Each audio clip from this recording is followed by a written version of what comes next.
Prinsip yang keempat yang akan kita bicarakan adalah prinsip keterkaitan antar elemen atau komponen di dalam sebuah sistem. Ini juga penting sekali buat kita. Untuk ilustrasinya kita gunakan sebuah contoh yang sederhana. Ada dua orang ABG bucin gitu ya. Tahu semua ya bucin ya, anak maba ya. Oke. Jadi ceritanya gini. Mungkin keponakan jauh Anda yang lagi SMA itu dia itu sedang apa ya istilahnya pacaran ya. Oke. Sebut saja namanya A, pacarnya namanya B. Kebetulan B juga kenal dengan Anda. Jadi yang ponakan Anda itu adalah si A.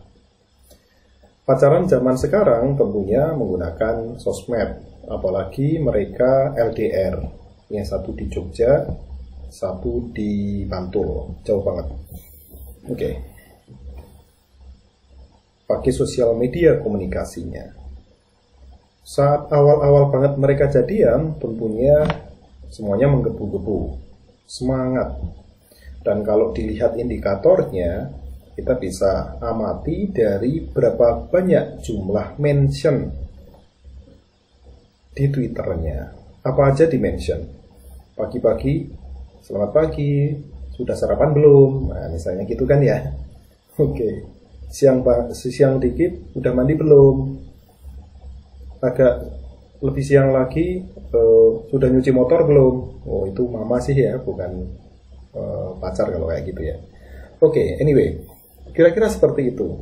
Jadi kalau kita lihat di awal-awal mereka jadian, timeline mereka berdua itu penuh karena saling membalas tentunya kan. Dan kalau dihitung mungkin kalau kita grafikan ya, kan anak teknik gitu, itu jumlah mentionnya sehari bisa 150. Maklum, bucin. Oke. Setelah 1 bulan, kemudian terjadi penurunan mention dari si A terhadap si B dan dari si B terhadap si A. 1 bulan 1 minggu mentionnya tambah sedikit, turun lagi, berikutnya turun lagi dan seterusnya. Nah, sebagai kakak yang baik, Anda kemudian menawarkan diri jadi konsultan karena ternyata kedua pihak A dan B itu curhat ke Anda. Sebagai konsultan yang baik, tentunya Anda mendengarkan dari dua sisi. Waktu Anda tanya si A, kenapa sih kamu sekarang nggak lagi kayak dulu sama si B? Si B curhat loh sama saya. Tentunya jawaban si A ada. Ini versi jawaban si A tentunya. Kita gambarkan di sini ya. Menurut A, dia bilang, ini semua gara-gara si B loh. Nah, gitu ya. Jadi, si B itu 2 minggu terakhir nge-tweetnya mention saya itu dikit. Jadi A bilangnya selalu menyalahkan si B. Karena dia nge-tweetnya dikit, ya wajar dong kalau saya A itu juga nge-tweetnya dikit, males. Si B sudah nggak seperti dulu lagi. Jadi jumlah tweet dari B yang menurun jadi alasan si A untuk juga mengimbanginya. Itu dari si A.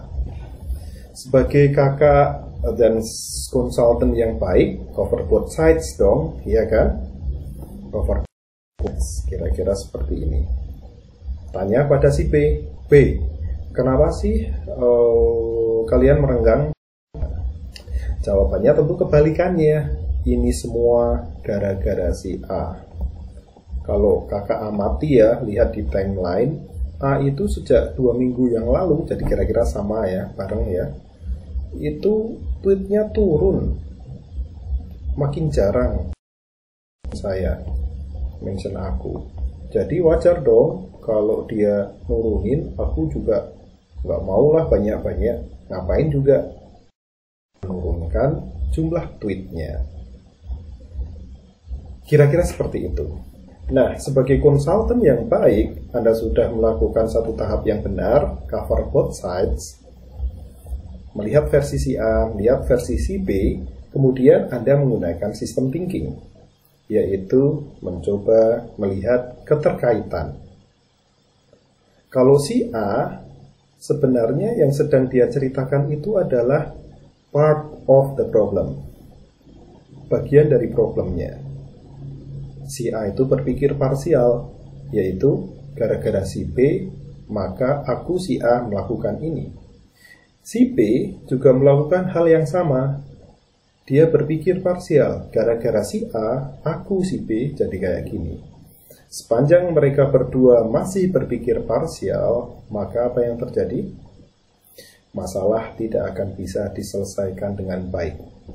Konsultan yang baik akan mencoba menggabungkan itu menjadi satu yang holistik. Kalau si A hanya melihat ekor, si B hanya melihat telinga, maka konsultannya akan membantu untuk melihat kakinya juga, badannya juga menjadi satu kesatuan. Jadi akhirnya mereka berdua dipanggil, kan kakak.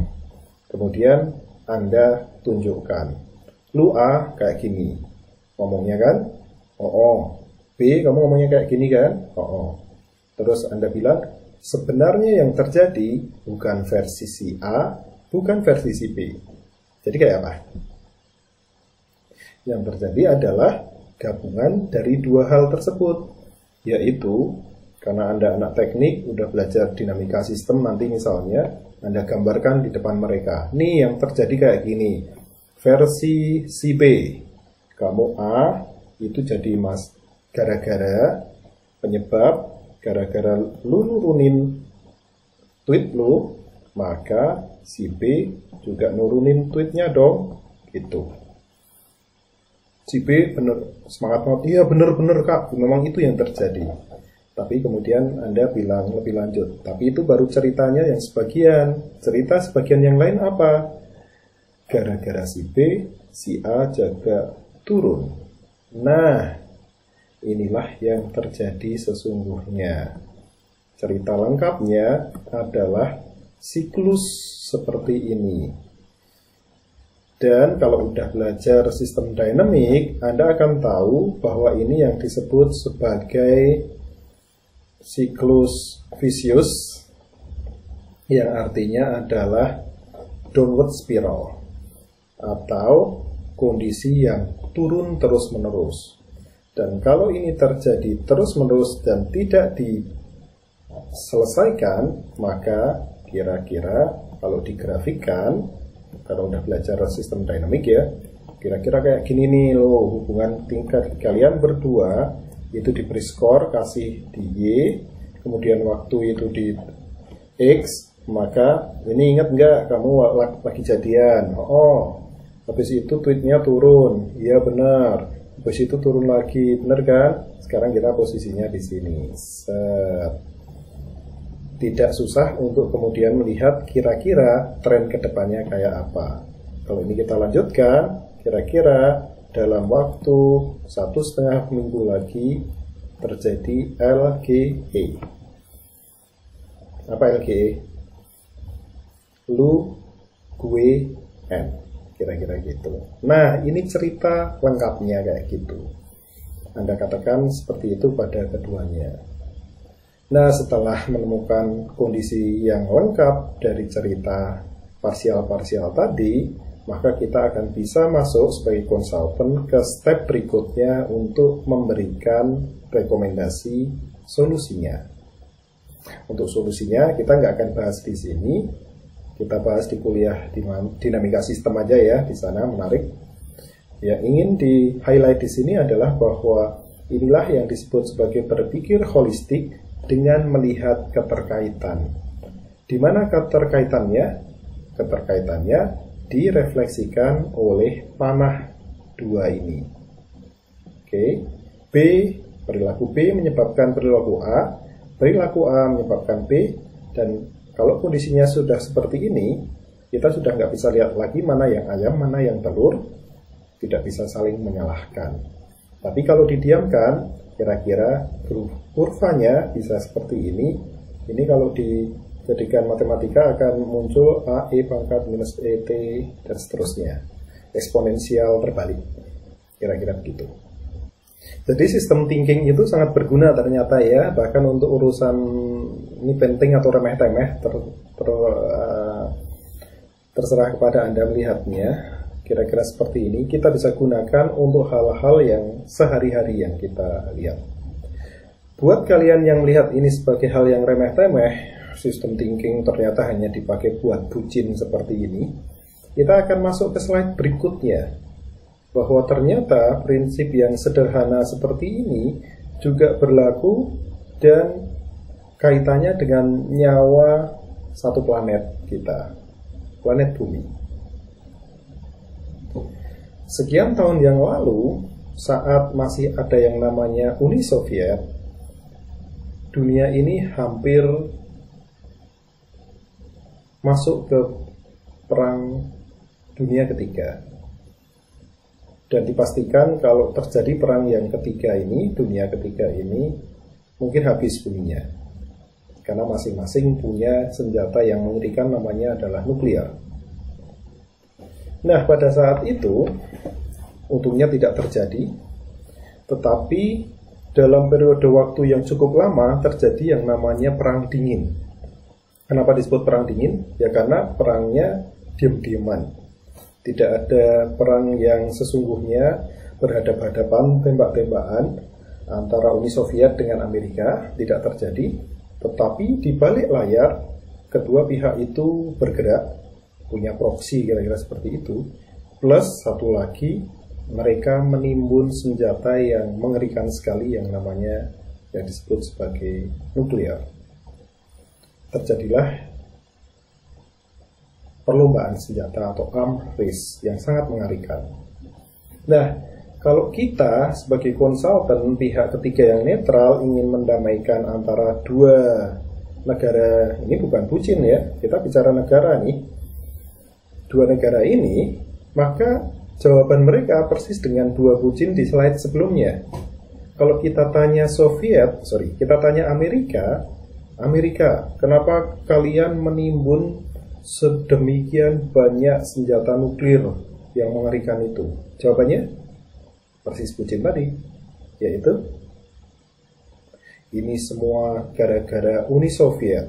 Lihat nih, logiknya mereka, Amerika adalah seperti yang di atas. Saat kami melihat berdasarkan intelijen surveillance kami, Soviet itu dari waktu ke waktu nimbun nuklir, makin lama makin banyak, dan itu jadi ancaman bagi kami dan sekutu kami. Untuk bisa menghadapi ancaman itu, kami butuh untuk menimbun nuklir dengan jumlah yang lebih banyak lagi. Persis kan dengan logiknya si bucin tadi. Amerika seperti itu logiknya. Uni Soviet punya logik yang sama persis, tapi kebalikannya. Nah, saat masing-masing masih pegang partial world view terkait dengan arms race, maka perlombaan senjata tidak akan pernah bisa dicari solusinya. Tahap pertama untuk cari solusinya persis dengan yang tadi. Lihat keterkaitan, buang partial view, ganti menjadi holistic view. Kira-kira seperti apa? Nah, seperti ini. Dua partial view tadi sebenarnya adalah satu kejadian, rentetan kejadian yang saling mengait seperti yang ada di bawah ini. Yang ini sedikit berbeda dengan slide sebelumnya, kita sebut sebagai reinforcing loop, ya, loop positif biasanya kita sebut begitu. Kenapa? Karena semuanya sifatnya positif. Ini membuat ini makin seperti ini. Jadi reinforcing loop jadinya eksponensial, dan kalau digrafikan, kira-kira hasil grafiknya akan seperti ini. Terhadap waktu terjadi yang namanya penimbunan senjata yang makin lama makin besar jumlahnya dan sifatnya eksponensial. Kira-kira seperti itu. Pemahaman ini akan menjadi tahapan atau step yang penting untuk bisa mencari solusi yang sesungguhnya untuk masalah perlombaan senjata.